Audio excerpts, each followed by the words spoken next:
Ingin kembali ke timnas, Mark Klok siap jadi jembatan budaya untuk timnas Indonesia di era Patrick Kluivert.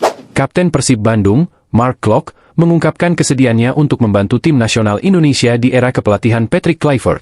Ia siap menjadi jembatan budaya di timnas Indonesia demi membantu kinerja Patrick Kluivert sebagai pelatih kepala.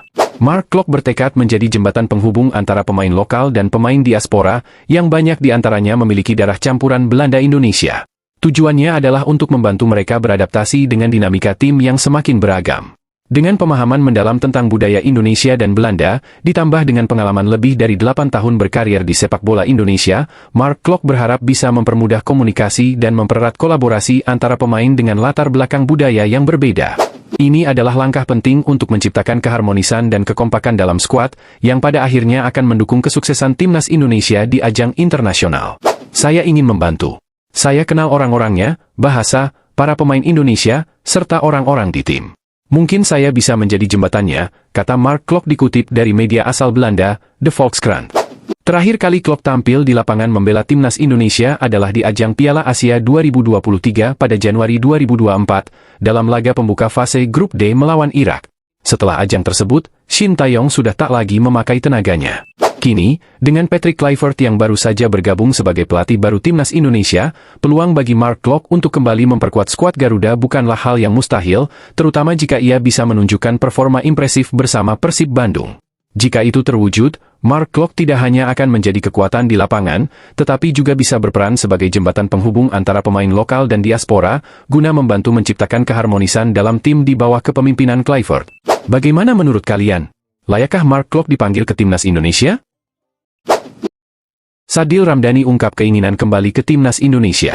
Sadil Ramdhani tidak pernah lagi dipanggil timnas Indonesia sejak terakhir kali bermain pada 5 Januari 2024 ketika kalah 1-2 dari timnas Libya dalam uji coba menuju Piala Asia 2023 lalu. Sadil sebenarnya sempat masuk tim Garuda untuk proyeksi Piala Asia 2023, tetapi saat itu dicoret oleh pelatih timnas Indonesia, Shin Tae-yong. Padahal, performa Sadil bersama klub Liga Super Malaysia, Sabah FC, masih konsisten. Winger berusia 25 tahun itu memproduksi 10 gol dan 18 assist dalam 2 musim terakhir. Sadil telah absen dalam 14 pertandingan berturut-turut timnas Indonesia, termasuk di putaran ketiga kualifikasi Piala Dunia 2026 zona Asia.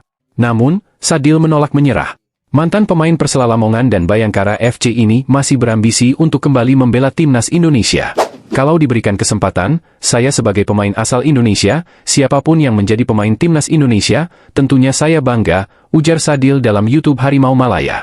Siapapun, baik saya atau pemain lain.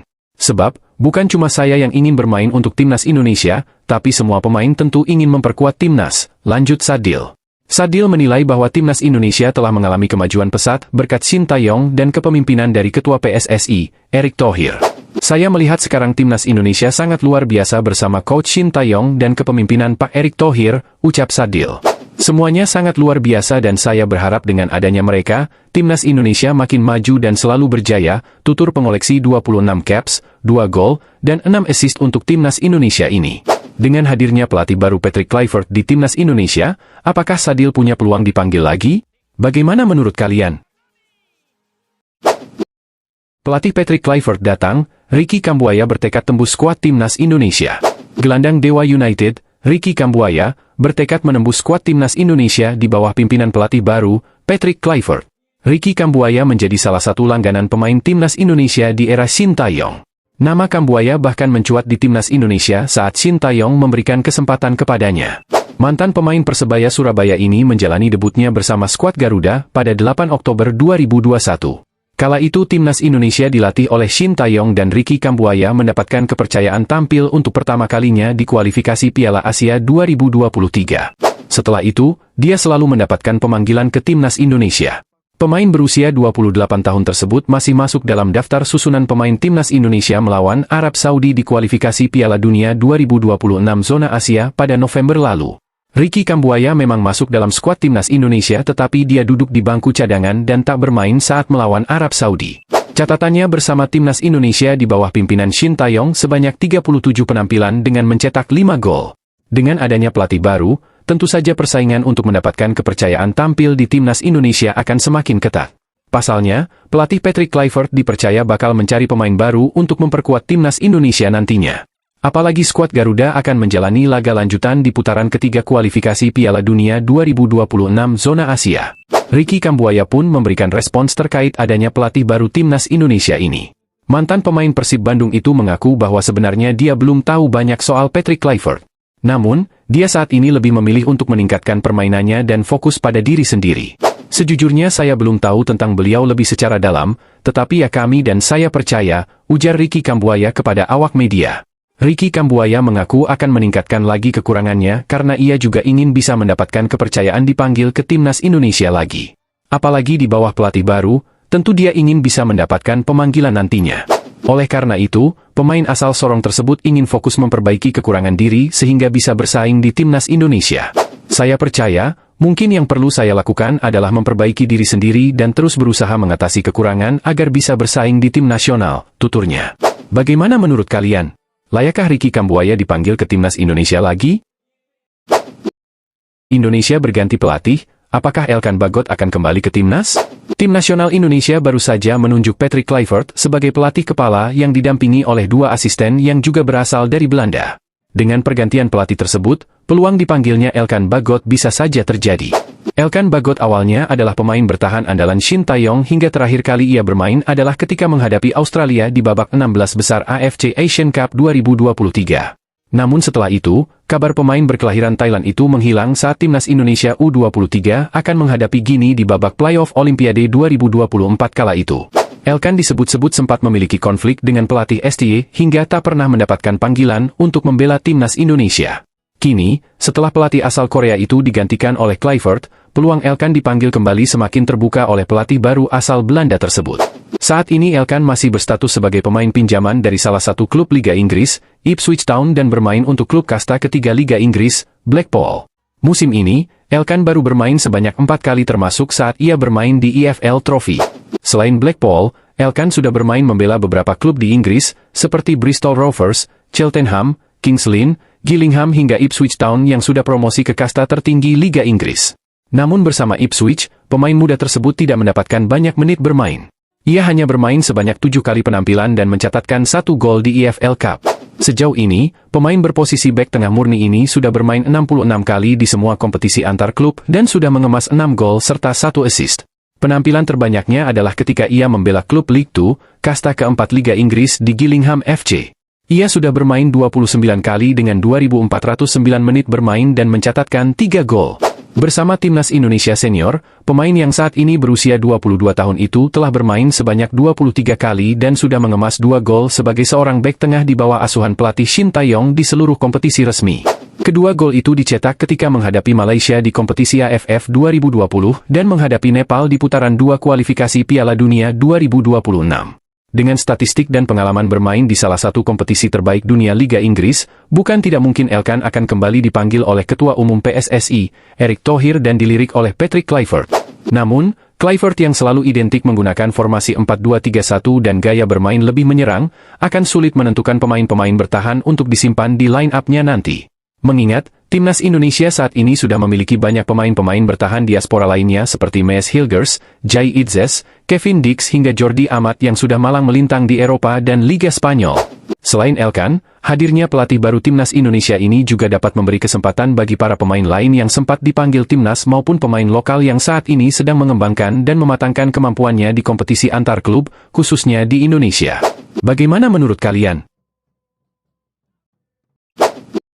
Inilah 5 negara calon kuat tuan rumah Piala Asia 2031. Nomor 1 Indonesia. Konfederasi Sepak Bola Asia, AFC, dikabarkan akan membuka bidding calon tuan rumah Piala Asia 2031. Menurut jurnalis Oman dengan akun X, Isaid232, Piala Asia 2031 akan digelar di luar Asia Barat. Sebab, dalam 3 edisi beruntun, Piala Asia dilangsungkan di Timur Tengah, yakni Uni Emirat Arab, 2019, Qatar, 2023, dan Arab Saudi, 2027. AFC membuka bidding untuk tuan rumah Piala Asia 2031. Kemungkinan besar digelar di Timur, setelah dalam 3 edisi terakhir dilangsungkan di Barat, tulis Isaid232. Timur yang dimaksud di sini adalah Asia Timur dan Asia Tenggara. Secara fasilitas, 5 negara Asia Tenggara dan Asia Timur ini memiliki fasilitas yang mumpuni menjadi tuan rumah Piala Asia 2031. Jika mereka maju bidding, peluang terpilih sangat terbuka. Berikut 5 negara calon kuat tuan rumah Piala Asia 2031. 5. Jepang. Setelah menjadi tuan rumah Piala Dunia 2002, Jepang tak pernah lagi menjadi tuan rumah event bergengsi. Terakhir kali Jepang menjadi tuan rumah Piala Asia pada 1992, yang mana saat itu mereka keluar sebagai juara. Setelah puluhan tahun berlalu, jangan heran jika Jepang maju sebagai tuan rumah. Soal fasilitas, jangan ragukan kualitas stadion yang ada di negara berjuluk negeri Sakura tersebut. 4. Korea Selatan. Korea Selatan sempat maju sebagai calon tuan rumah Piala Asia 2023 setelah Cina mengundurkan diri karena COVID-19. Sayangnya, Korea Selatan kalah dari Qatar yang terlihat lebih siap karena baru saja menjadi tuan rumah Piala Dunia 2022. Seperti Jepang, Korea Selatan pernah menjadi tuan rumah Piala Dunia 2002. Untuk Piala Asia, mereka terakhir kali menjadi tuan rumah pada 1960. 3. Cina. Setelah status tuan rumahnya dicabut AFC pada 2023, bukan tak mungkin Cina kembali maju dalam proses bidding. Seperti Jepang dan Korea Selatan, Cina memiliki puluhan stadion berstandar FIFA. 2. Australia. Australia memiliki puluhan stadion kelas dunia. Setelah menjadi tuan rumah pada 2015 dan keluar sebagai juara, bukan tak mungkin Australia kembali mengajukan diri sebagai host ajang 4 tahunan tersebut. 1. Indonesia. Terakhir ada Indonesia. Keberhasilan Indonesia menjadi tuan rumah Piala Dunia U17 2023 menunjukkan negara yang satu ini memiliki fasilitas kelas dunia. Indonesia juga berpengalaman menjadi tuan rumah Piala Asia 2007. Namun, saat itu Indonesia tidak sendiri, melainkan bersama Thailand, Malaysia dan Vietnam. Jika tidak mau sendirian, Indonesia juga berpotensi menggandeng Thailand dan Malaysia dalam pencalonan tuan rumah Piala Asia 2031. Karena itu, menarik menanti siapa yang nantinya dipilih AFC sebagai tuan rumah Piala Asia 2031. Bagaimana menurut kalian? Terbaru Josh Brownhill, inilah daftar 5 pemain yang tolak mentah-mentah tawaran naturalisasi Malaysia. 5 pemain ini diketahui menolak secara mentah-mentah tawaran naturalisasi dari Malaysia, bahkan ada yang membuat klarifikasi di media sosial. Fenomena naturalisasi bukanlah hal yang baru dalam dunia sepak bola, termasuk di kawasan Asia Tenggara. Di kawasan Asia Tenggara sendiri ada timnas Indonesia yang gencar melakukan proses naturalisasi untuk membela skuad Garuda. Program naturalisasi yang dilakukan PSSI pun kini ditunjukkan kepada para pemain yang memiliki garis keturunan darah Indonesia. Selain Indonesia, ada Vietnam yang baru saja merampungkan proses naturalisasi striker barunya, Xuan San untuk tampil di Piala AFF 2024. Namun, dalam proses naturalisasi yang dilakukan sang rival itu cukup berbeda, yaitu dengan memanfaatkan pemain asing yang sudah lama tampil di Liga Vietnam. Selain 2 negara itu, ternyata ada Malaysia yang juga berencana gencar untuk melakukan naturalisasi para pemainnya. Sayang, nasib Malaysia pun cukup berbeda, yakni banyaknya para pemain yang justru menolak untuk tampil bersama skuad Harimau Malaya. Bahkan, ada salah satu pemain yang membuat klarifikasi di media sosial akibat muakrab diklaim memiliki darah Malaysia. Daftar 5 pemain yang menolak mentah-mentah tawaran naturalisasi untuk membela Malaysia. 1. Josh Brownhill, Inggris. Nama terbaru yang dikaitkan dan diklaim memiliki darah keturunan Malaysia adalah gelandang asal klub Burnley, yaitu Josh Brownhill. Masyarakat negeri jiran secara masih banyak yang merayu sang pemain dalam kolom komentar media sosialnya untuk bisa memperkuat Malaysia. Usaha yang dilakukan negara tetangga Indonesia itu justru berujung dengan kekecewaan usai sang pemain membuat klarifikasi. Josh Brownhill pun yang seperti muak diklaim mengaku tak memiliki darah keturunan Malaysia dalam unggahan Instagram pribadinya. 2. Eden Wheatley, Inggris. Nama selanjutnya yang dikabarkan menolak tawaran untuk membela Malaysia adalah wonderkid Manchester United, Eden Wheatley. Wonderkid Manchester United ini sempat dikaitkan dengan timnas Malaysia melalui garis keturunan neneknya. Namun, Wheatley secara tegas memilih fokus membangun karir di Liga Inggris dengan harapan membela timnas Inggris di masa depan. Keputusan sang pemain itu kembali membuat publik sepak bola Malaysia kecewa akibat harus kehilangan talenta muda potensial. 3. Naim Garcia, Spanyol. Selain 2 pemain Inggris, ternyata ada pemain lainnya yang menolak tawaran naturalisasi Malaysia berasal dari negeri Matador, Spanyol. Adalah Naim Garcia merupakan pemain CD Leganes di Liga Spanyol yang menolak tawaran naturalisasi Malaysia. Pemain kelahiran Madrid ini menerima tawaran langsung dari FAM, namun menolaknya tanpa ragu. Meskipun kiprahnya belum mencuri perhatian, Naim Garcia memilih untuk berambisi membela timnas Spanyol. 4. Isaac Hayden, Jamaika.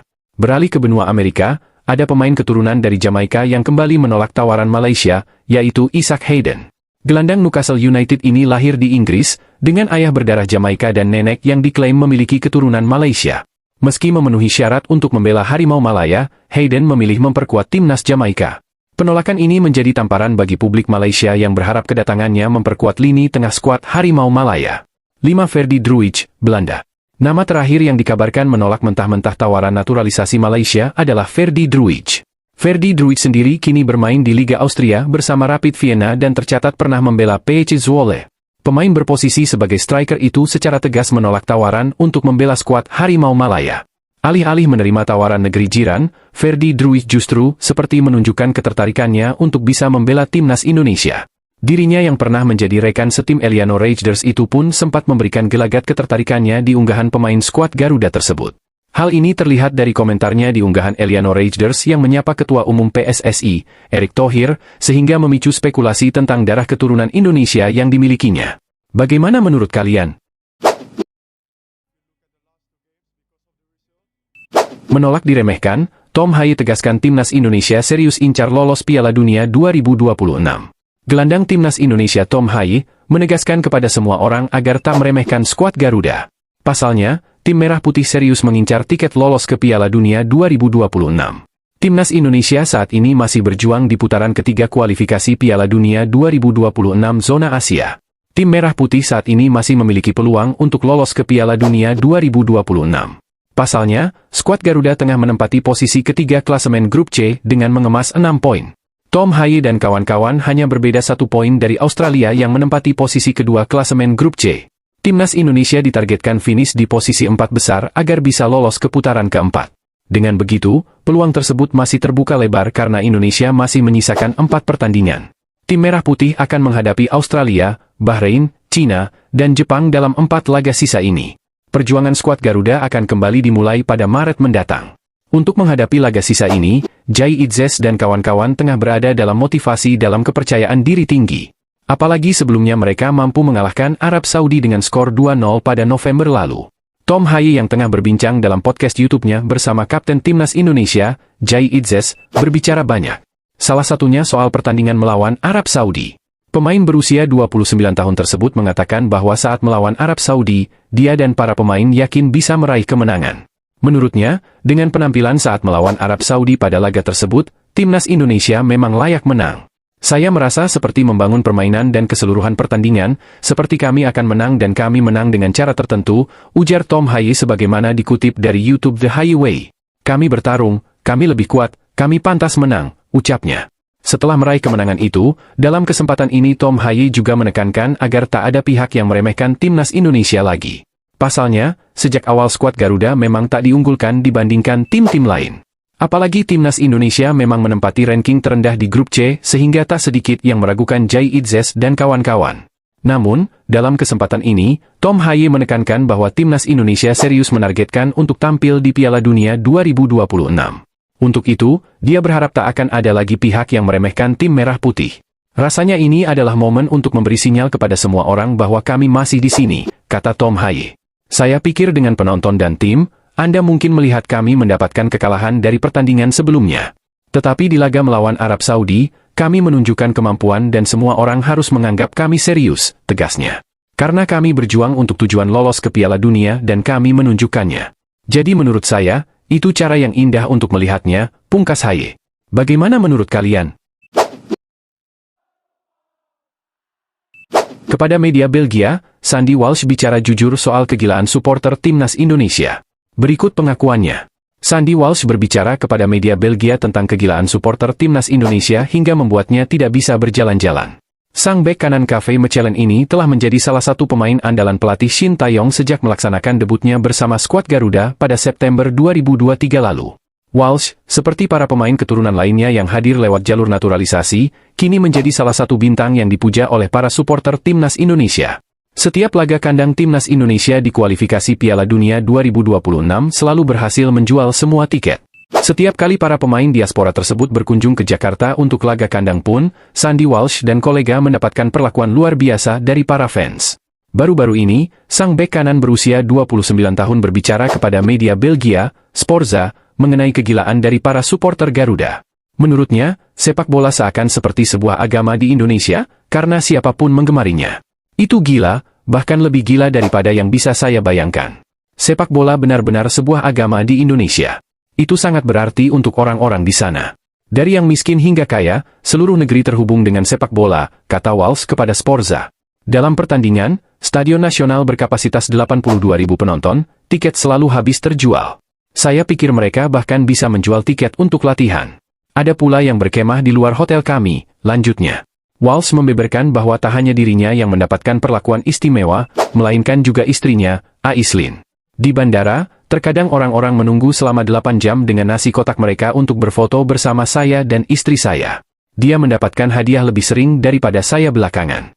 Itu luar biasa betapa besar cinta di sana, tandasnya. Walsh menggambarkan bahwa dirinya bahkan tidak bisa berjalan-jalan karena itu adalah hal yang mustahil. Jika dia diketahui sedang berjalan-jalan, maka orang-orang akan meminta foto kepada dirinya.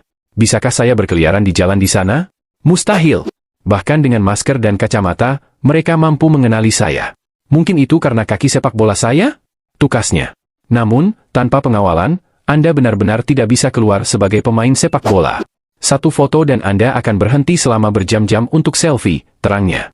Walsh mengaku pernah bertanya kepada manajer timnas Indonesia, yang tampaknya adalah Sumarji, bahwa polisi pun ingin berfoto dengannya. Mengapa polisi tidak membantu kami? Saya pernah bertanya kepada manajer kami. Dia bilang mereka, para polisi, pun ingin berfoto dengan kami, tukasnya. Di Jakarta, saya sering melihat wajah saya di billboard atau di iklan televisi, tambah Walsh. Bagaimana menurut kalian? Erick Thohir bikin timnas Indonesia jadi pembicaraan di Italia. Mereka sebut skuad Garuda bisa finish di posisi 2 grup dan lolos ke Piala Dunia 2026. Ketua Umum PSSI, Erick Thohir, membuat timnas Indonesia jadi pembicaraan di Italia, seiring dengan sensasi yang diciptakan di kualifikasi Piala Dunia 2026. Skuad Garuda sedang berjuang mendapatkan tiket lolos ke putaran final Piala Dunia 2026 pada saat ini. Sebuah media Italia, Sportellate, membahas secara mendalam tentang ambisi timnas Indonesia untuk menembus Piala Dunia 2026. Mimpi Indonesia di Piala Dunia, demikian judul yang diberikan oleh Sportellate, yang ditulis oleh Federico Sanseverino, dalam artikel yang rilis 27 November 2024 lalu. Mereka mengulas bagaimana Indonesia pertama kali tampil di Piala Dunia 1938 ketika belum merdeka dan masih bernama Hindia Belanda. Indonesia baru sekali berpartisipasi di Piala Dunia. Itu terjadi di Prancis 1938, pada saat negara itu masih disebut Hindia Belanda, ulasnya. Mereka hanya melakoni satu laga di ajang tersebut, yang mana berakhir dengan kekalahan 0-6 dari Hungaria di Reims.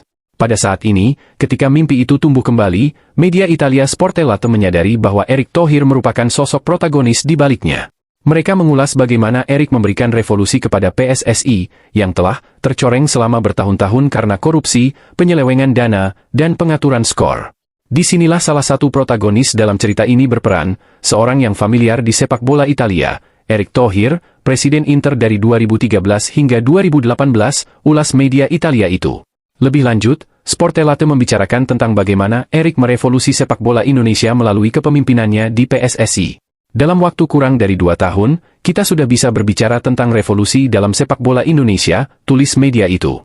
Thohir mendukung perubahan dalam jadwal bertanding liga domestik untuk menghindari laga-laga itu bentrok dengan tim nasional, memperkenalkan VAR di Liga 1, mempromosikan kolaborasi dengan Federasi Jepang untuk mengawasi wasit lokal, dan memastikan Indonesia menjadi tuan rumah Piala Dunia U17 2023, tambahnya. Kemudian, yang memberi dampak secara langsung kepada timnas Indonesia, adalah program naturalisasi yang dijalankan oleh PSSI. Sebagai tambahan dari ini, Thohir mengubah secara drastis strategi perekrutan untuk tim nasional senior, membuka naturalisasi untuk semua pemain dengan darah Indonesia dari seluruh dunia, sambung ulasan itu. Yang menjadi sumber utama tentunya adalah Belanda, sebuah negara yang punya kaitan kuat dengan Indonesia karena sejarah penjajahannya, tandasnya. Kehadiran mereka menjaga peluang timnas Indonesia untuk lolos ke putaran final Piala Dunia 2026, dengan tiket lolos secara otomatis bisa diamankan jika finish di 2 besar. Meraih 4 atau 6 poin dari 2 laga kandang bisa jadi cukup untuk mengamankan setidaknya tempat keempat, yang mana akan menjadi penjaga mimpi, lanjut media Italia tersebut. Kendati begitu, media Italia itu menilai bahwa timnas Indonesia bisa finish di 2 besar dan lolos langsung ke Piala Dunia. Namun, pada titik ini, mengapa tidak sekalian finish kedua dan langsung meraih tiket ke Amerika Serikat, tanya mereka. Jika ada pelajaran yang bisa dipetik selama beberapa tahun terakhir untuk Indonesia, itu adalah untuk tidak menahan diri untuk ambisi apapun, pungkasnya. Bagaimana menurut kalian? Pemain timnas Indonesia Mees Hilgers kena sorotan tajam pengamat Belanda usai berlaga bersama FC Twente. Pemain timnas Indonesia, Mees Hilgers, menjadi salah satu sosok yang kena sorotan tajam dari pengamat asal Belanda usai FC Twente dibantai dengan skor 1-6 oleh PSV Eindhoven. Hilgers baru saja menelan pil yang sangat pahit ketika berlaga bersama klubnya, FC Twente, dalam laga lanjutan kasta tertinggi Liga Belanda 2024 I-2025, Eredivisie. Bertandang ke Stadion Philips, Eindhoven, tim asuhan Joseph Oosting dibantai dengan skor 1-6. Padahal, Sam Stein sempat membawa Twente unggul pada menit ke-10 melalui golnya, namun PSV membalas 6 gol secara berturut-turut. Hilgers bermain sebagai starter, namun pemain timnas Indonesia itu ditarik keluar pada menit ke-59, 5 menit setelah PSV mencetak gol keempatnya. Sejatinya, bek tengah berusia 23 tahun itu memegang peranan penting bagi FC Twente pada musim ini, dengan mengambil alih tugas Robin Proper yang pergi pada bursa transfer musim panas lalu. Namun demikian, menurut pengamat sepak bola Belanda, Leon ten Voorde, sang pemain timnas Indonesia masih belum bisa memenuhi ekspektasi.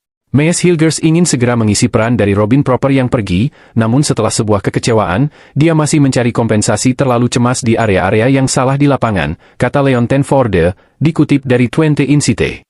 Namun demikian, dia bukanlah satu-satunya pemain yang dikritik oleh ten Voorde, dengan Michel Flapp menjadi yang paling keras dikritik karena dianggap menyebabkan gol ketiga PSV. Dengan segala pengalamannya, Flapp harusnya menyadari pada saat injury time, bahwa bola harus dibuang, namun dia malah memberikan lemparan ke dalam secara cuma-cuma, katanya. Di laga-laga tandang yang penting seperti ini, dia sering gagal tampil memuaskan, dan itu terjadi lagi sekarang, tukasnya. Rekan Hilgers di lini pertahanan, Max Bruns, pun tak lepas dari sasaran kritikan pengamat asal Belanda itu. Koleganya, Hilgers, Max Bruns, kekurangan kepercayaan dan keyakinan diri bahwa dia pantas menjadi bek tengah selama beberapa pekan terakhir, tulisnya. Bagaimanapun, Twente perlu segera bangkit pada laga-laga berikutnya. Bagaimana menurut kalian? Inilah 6 kelebihan Kevin Dix yang untungkan timnas Indonesia selain jago penalti. Timnas Indonesia bagaikan mendapatkan durian runtuh setelah Kevin Dix, pemain bertahan FC Copenhagen, berhasil dinaturalisasi. Betapa tidak, Dix harus diakui merupakan pemain grade A yang memiliki beberapa kelebihan. Salah satunya sebagai eksekutor penalti ulung. Sejauh ini dari 12 eksekusi penalti terakhir yang dilakukannya dalam berbagai kompetisi di Denmark hingga Eropa, semuanya sukses menghasilkan gol. Paling mutakhir adalah ketika FC Copenhagen menaklukkan klub asal Belarus, Dinamo Minsk, 2-1 dalam ajang UEFA Conference League. Tentunya kelebihan Dix ini menjadi keuntungan besar bagi timnas Indonesia. Pelatih Shin Tae-yong kini tidak perlu pusing lagi memilih eksekutor tendangan penalti bila diperlukan. Tapi tahukah scorer, sebenarnya bukan itu saja keuntungan skuad Garuda mendapatkan pemain yang kabarnya sedang diincar klub Bundesliga, Borussia Mönchengladbach, itu. Apa saja keuntungan lainnya? Simak selengkapnya. 1. Menambah kedalaman skuad. Shin Tae-yong beberapa kali membuat pernyataan mengenai pentingnya kedalaman tim dalam skuad Garuda. Tentunya kehadiran Kevin Dix menambah kedalaman sektor pertahanan. Begitu banyak pemain belakang yang kemampuannya tidak terlalu jomplang dengan Dix. Sebut saja Sandy Walsh, Rizky Ridho, Mees Hilgers, Jai Idzes, Asnawi Mangkualam, hingga Jordi Amat. 2. Bisa bermain di beberapa posisi. Posisi utama Kevin Dix di klubnya, FC Copenhagen, adalah bek tengah. Pada posisi tersebut, Dix bisa dimainkan di sebelah kanan maupun kiri. Posisi lain yang bisa dijalaninya dengan baik di lapangan adalah sebagai gelandang bertahan, bek kanan, dan bek kiri. Bahkan pada musim ini, berdasarkan data dari Transfermarkt, Dix lebih banyak dipasang sebagai bek kiri. Tercatat dalam 15 penampilan, ia 7 kali berperan sebagai bek kiri, 6 kali bek tengah, serta masing-masing sekali bek kanan dan gelandang bertahan. Ketika menjalani debutnya sebagai pemain timnas Indonesia melawan Jepang pada ronde ketiga kualifikasi Piala Dunia 2026 zona Asia Grup C, Dix menempati posisi sebagai bek kanan. 3. Pengalaman internasional. Soal pengalaman internasional, tidak perlu diragukan lagi. Sebelum memperkuat FC Copenhagen, Dix pernah berseragam Vitesse, Feyenoord, Empoli, dan Fiorentina. Sejak junior, Dix selalu dipanggil memperkuat timnas Belanda dari kategori U19, U20, hingga U21. Bersama FC Copenhagen, ia 2 kali menjuarai Superliga Denmark, 2021, 2022 dan 2022-2023, dan sekali Piala Denmark, 2022-2023, serta mencapai babak 16 besar Liga Champions 2023-2024. 4. Mental teruji. Dengan sederet pengalaman internasional tersebut, otomatis mental tanding Kevin Dix sudah teruji. Hal itu terlihat ketika ia memperkuat skuad Garuda menghadapi Jepang. Dix beberapa kali berhasil menyulitkan pergerakan Wataru Endo, dan bahkan membuat kapten timnas Jepang itu terpancing emosinya. Torehan 12 gol berturut-turut yang dicetaknya dari titik penalti saat memperkuat FC Copenhagen juga menunjukkan betapa solidnya mental tanding pemain berdarah Maluku tersebut. 5. Kerap membantu serangan. Kevin Dix tidak hanya piawai dalam bertahan, melainkan juga kerap mendukung serangan. Kombinasinya dengan Yakob Sayuri dari sektor kanan beberapa kali membahayakan pertahanan Jepang. Itu bisa terjadi karena Dix memiliki kecepatan.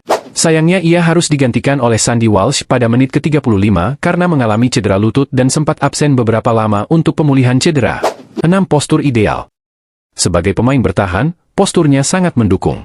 Dix memiliki tinggi 186 cm dengan bobot ideal, sehingga mampu bersaing dalam duel-duel udara dengan penyerang lawan.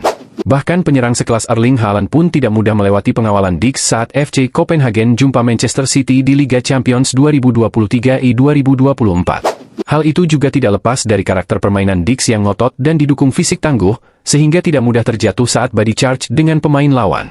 Nah, itulah tadi sederet kelebihan Kevin Dix saat berlaga di lapangan. Meski tidak 100% menjamin kemenangan, setidaknya Dix diharapkan bisa menambah kualitas bertahan skuad Garuda. Sehingga, timnas Indonesia bisa meraih hasil yang diharapkan dalam laga sisa kualifikasi Piala Dunia 2026. Bagaimana menurut kalian?